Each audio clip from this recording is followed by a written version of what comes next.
Hello crafty friends, my name's Alicia, but you can call me Crafty Al, and welcome to day 17 of my 2024 Spellbinders Crafty Advent series. Spellbinders generously sent me one of their advent calendars to open and share with you here on my channel. So each day from the 1st to the 24th, I'm going to have a quick and fun video to show you what's behind the new door and create a project.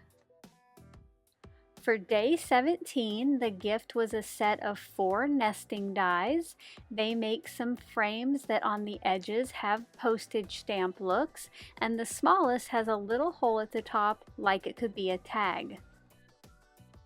For today's background, I wanted to create a cloudy sky, so I cut a piece of light blue cardstock to 3 inches square, and I'm going to be using a cloud stencil, which is from a previous stencil of the month from Spellbinders, to just create a nice looking sky background with that tone-on-tone ink look. For the focal point, I'm going to be using a die set that we got earlier in the advent calendar, and I want to make it look like it was floating up out of an opening in this sky. So I took the ink blended background off camera, and using one of the smaller frames, I cut a portion out of the bottom. Both of these pieces will be put back together on that 3-inch background square, but for right now I don't want the outside to be down permanently, so I tacked that down temporarily while I added liquid glue to the back of the center, or the positive part of the die cut, and got that put in place. If you are enjoying this series, I think you're going to love my daily Advent lives. Make sure to check out the link at the top of the description box below and join me for the next live stream, where I will be opening multiple crafty calendars and creating a new tag each day. Off camera, I put together the hot air balloon that was behind day 1 of this year's advent calendar. I did do a little extra decoration on it by adding the pennants, and now what I want to happen, I want it to look like it's floating up out of the opening. So I adhered some of the basket behind the frame, and I adhered the balloon part on the front. Then I added liquid glue to the back and placed it on the background square. Now at this point, I was going to go ahead and go through the process of showing you my little binder and getting this finished and put in there. But then I was like, you know what? Something doesn't look right here. It just looks like I cut off the bottom of the hot air balloon basket. I'd been trying to keep everything nice and flat because my album was getting too thick, so that's why I didn't pop up the outside. So I thought, you know what?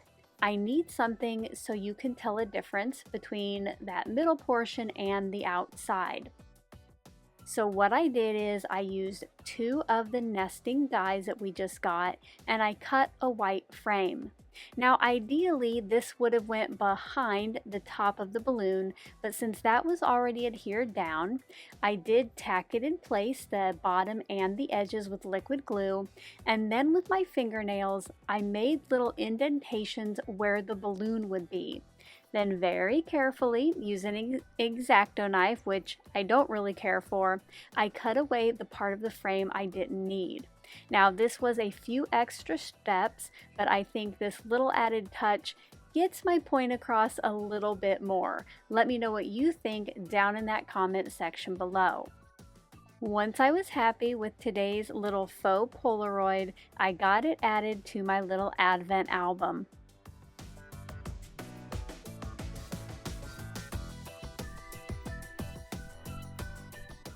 If you're not yet subscribed to my channel and you would like to be notified of my next Advent video, make sure to click on that subscribe button below and ring the bell for all notifications.